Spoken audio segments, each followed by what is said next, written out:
I am Ibrahim Traore, and today I'm pulling off your mask. আমরা কেবল স্বাধীনতার কথা বলি না, আমরা তা অর্জন করব, প্রয়োজনে জীবন দিয়ে। এই কথাগুলো বলেন একজন ৩৫ বছর বয়সী সেনা কর্মকর্তা, যিনি এখন একটি জাতির আশা হয়ে উঠেছেন।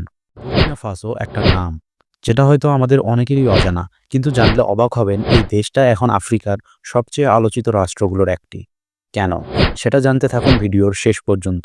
পশ্চিম আফ্রিকার ছোট্ট একটি দেশ, যেখানে নেই সমুদ্র, নেই বিলাসিতা, তবুও রয়েছে বীরত্ব, লড়াই আর আশা। ফরাসি উপনিবেশ ছিল একসময়, নাম ছিল আপার ভল্টা। ১৯৮৪ সালে নাম রাখা হয় বুর্কিনা ফাসো, যার অর্থ সৎ মানুষের দেশ। শুধু নাম নয়, জাতীয় বদলেছে সময়ের সঙ্গে। ২০২২ সালে এক সামরিক অভ্যুত্থানে ক্ষমতায় আসেন ৩৫ বছর বয়সী ক্যাপ্টেন ইব্রাহিম ত্রাওরে। তিনি দেশের দুর্নীতি, দারিদ্র্য ও সন্ত্রাসবাদকে মোকাবেলা করার শপথ নেন।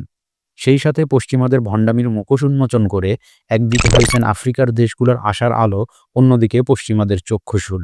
বিশ্বের অন্যতম দরিদ্র দেশ, কিন্তু মজার ব্যাপার হলো সোনার খনি রয়েছে এই দেশে। তাহলে তারা দরিদ্র কিভাবে? সেখান থেকে লাভ পায় কে? এই প্রশ্নের উত্তর সবার জানা, কিন্তু কেউ বলে না। ক্যাপ্টেন ইব্রাহিম ট্রাওরে এখন ঘুরে দাঁড়িয়েছেন সেই সব অপশক্তির বিরুদ্ধে।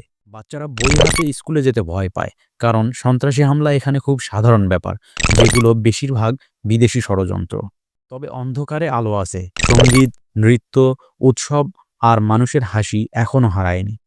বুর্কিনা ফাসো আমাদের দেখিয়ে দিচ্ছে কিভাবে সীমাহীন সমস্যা থেকেও মাথা উঁচু করে বাঁচতে হয়।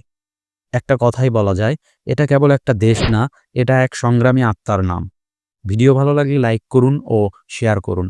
আর এমন অজানা দেশ ও গল্প জানতে চাইলে কমেন্টে লিখে ফেলুন। পরবর্তী ভিডিও পেতে সাবস্ক্রাইব করে সাথেই থাকুন।